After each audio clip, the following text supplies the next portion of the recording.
PorkChop, the man who keeps us fed at Prepper Camp. How are you, sir? Doing great, man. How about yourself?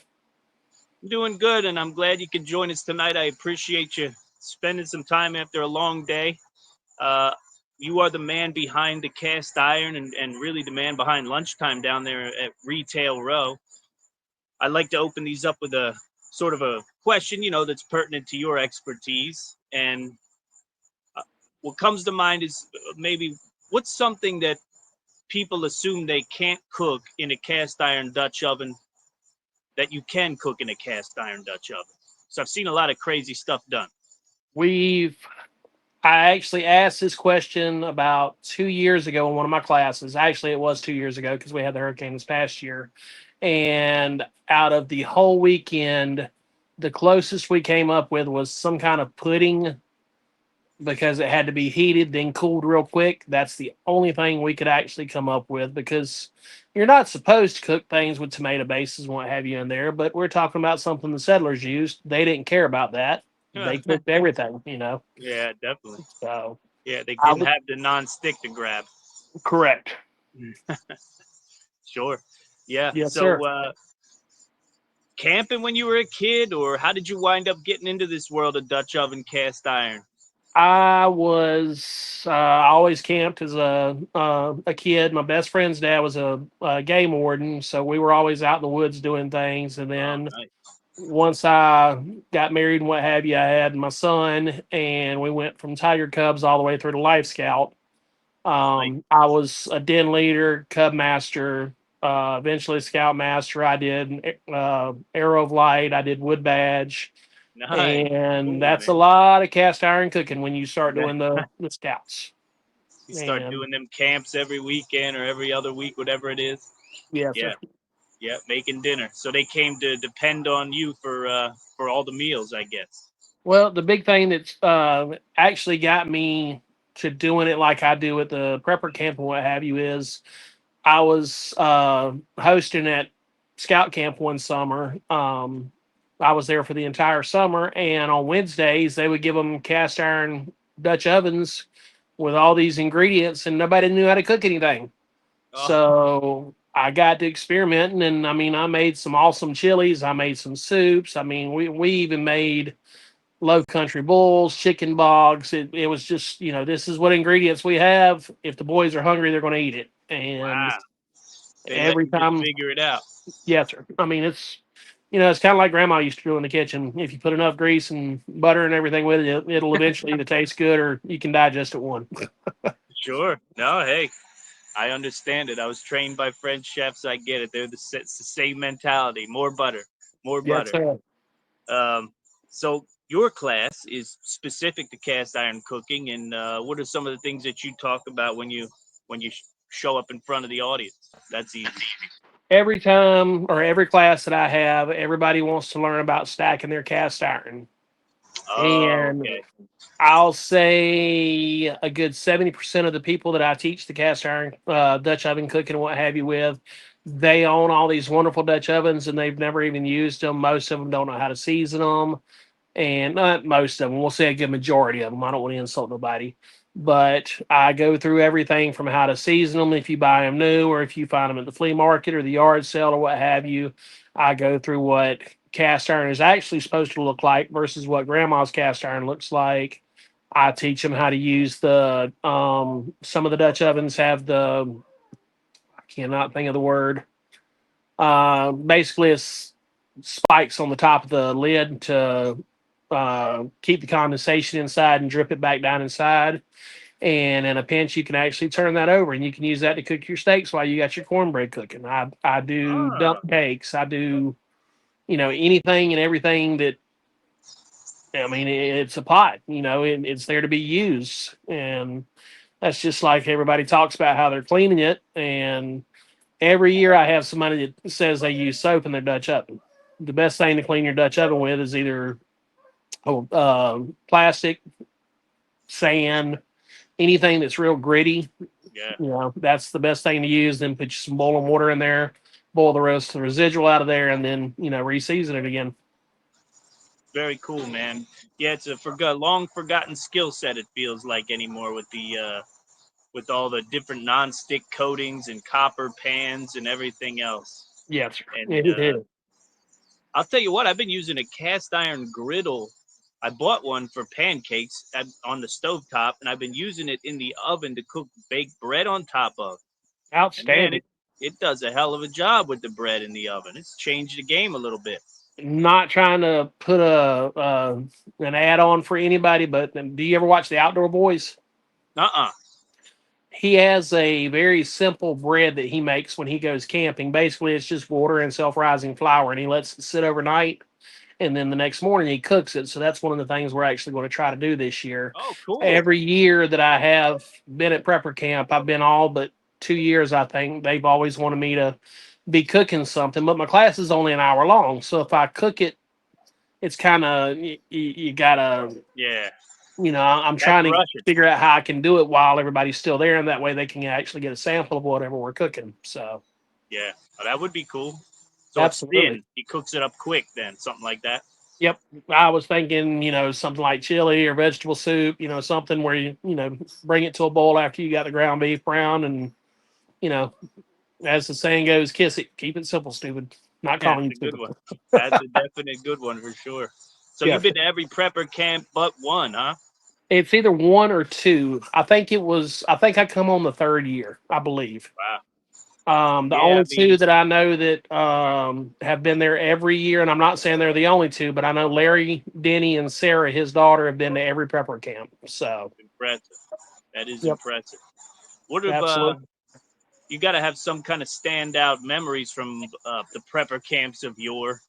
Anything that sticks out that I mean, Mm, I'll tell you one of the things that blows me away that you guys do every year. A pork chop memory of mine is how you guys turn on a dime, disappear for a couple hours, come back with the coolers full of food, and then all of a sudden there's lunch and dinner. Yeah, that's pretty amazing to see happen. Your crew.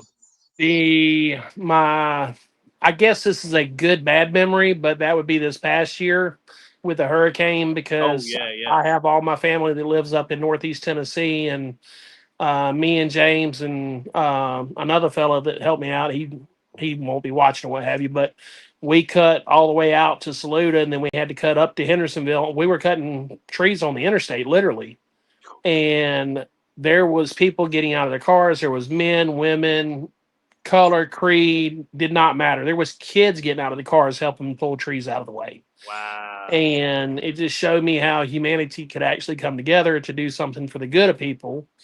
And that was, like I said, that would be a kind of a mixed emotion memory there. But I think my best memory, um, I'm going to give this one to Jane. My very first class I came to, the guy didn't show up that year, the first year I was at prepper camp. And I heard they needed somebody to teach cast iron cooking. So I went to Jane and she says, well, you'll have to go talk to Rick. So I go and I tell Rick, I was like, look, I got this. He says, well, what do you have to teach with? I said, I don't need nothing. So I went in there at capacity. There was people that were bringing chairs from other tents. Little Miss Jane comes and stands at the back of the room in her tactical clothing with her arms crossed, and that was the most intimidating feeling I have ever felt in my life. Sitting there watching her, and I'm sweating bullets, thinking I'm blowing this, and actually got a standing ovation from everybody. So, Wow. yep, That is a that great was memory, awesome. man. That's awesome. Yes. That is awesome. Yeah, you guys are always rocking. I guess you don't get. Do you get to get around camp at all?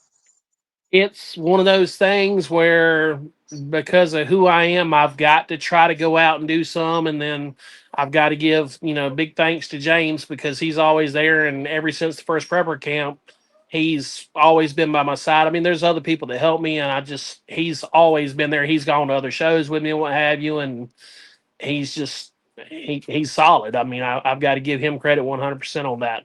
So That's huge, man. That's huge. So, and him, barring, Tom. but there you go.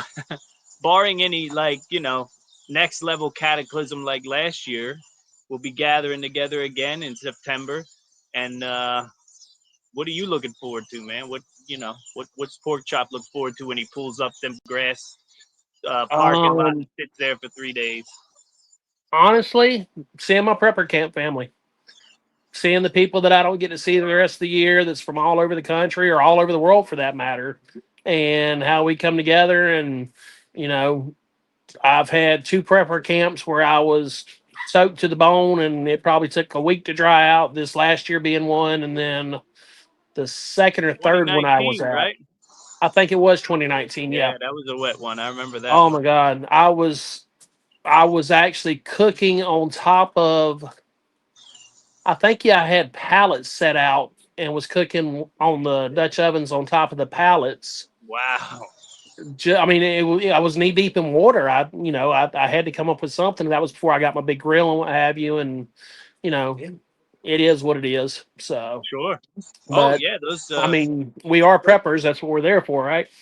that's what I was gonna say. Those years of perseverance, you learn the most from. I feel like, you Absolutely. start to be like, Yes. okay, this, and the people they depend on you. They show up anyway. Oh yeah. The audience Absolutely. is there.